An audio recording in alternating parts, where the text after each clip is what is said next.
এই গানটা আসলে আমাকে প্রথমে জুয়েল মোরশেদ উনি পরিচয় করান তানভীর, আবির, তারপর ভিডিও যে বানিয়েছে রাকিব, ওদের সাথে। ওরা একটা টিম, ওরা একটা বন্ধু মহল, ওরা একসাথে কাজ করতে পছন্দ করে এবং এই প্রজন্মের যারা অডিয়েন্স আছে তাদের সাউন্ডটা, তাদের টেস্টটা, তারা কি ভাইব পছন্দ করছে, ট্রেন্ডটা কি চলছে, এগুলো সব কিছু মাথায় রেখে কাজ করে।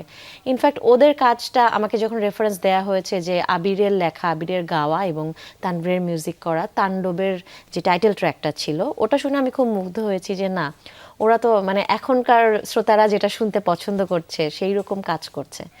সো ওদেরকে আমি বললাম যে আমাকে একটা ট্রেন্ডি ভাইবের গান করে দিতে, এবং এই গানটা তখন আমাকে তানভীর পাঠালো।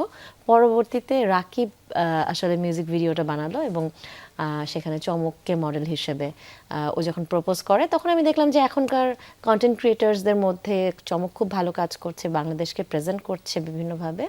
সো আমি ওদের সাথে একমত হলাম যে হ্যাঁ, চমক সুন্দর করে আমার গানটাকে বিউটিফাই করতে পারবে। সো এইভাবেই আসলে আমাদের কাজটা হয়ে গেল। চমক কিন্তু দারুণ চমক দেখিয়েছে। চমকের বিষয় জানতে চাচ্ছি। চমক আসলে আমি চমককে ধন্যবাদ জানাতে চাই একটাই কারণ, সেটা হচ্ছে চমক গানটাকে খুব ওন করেছে। এবং আমাদের যেদিন মিউজিক ভিডিও শ্যুট হয় ওই দিন এত প্রতিকূল একটা সিচুয়েশন ছিল, ঝড় হচ্ছিল, সেট ভেঙে ভেঙে পড়ে যাচ্ছিল বারবার। আমরা ভাবছিলাম যে আজকে কি আর শ্যুট করা হবে কি না, কিন্তু ওইটুকু সময়ের মধ্যে পুরো কোরিওগ্রাফিটা চমক মুখস্থ করে ফেলেছে, সেটাকে মডিফাই করেছে, সেটাকে প্রেজেন্ট করেছে স্ক্রিনের সামনে।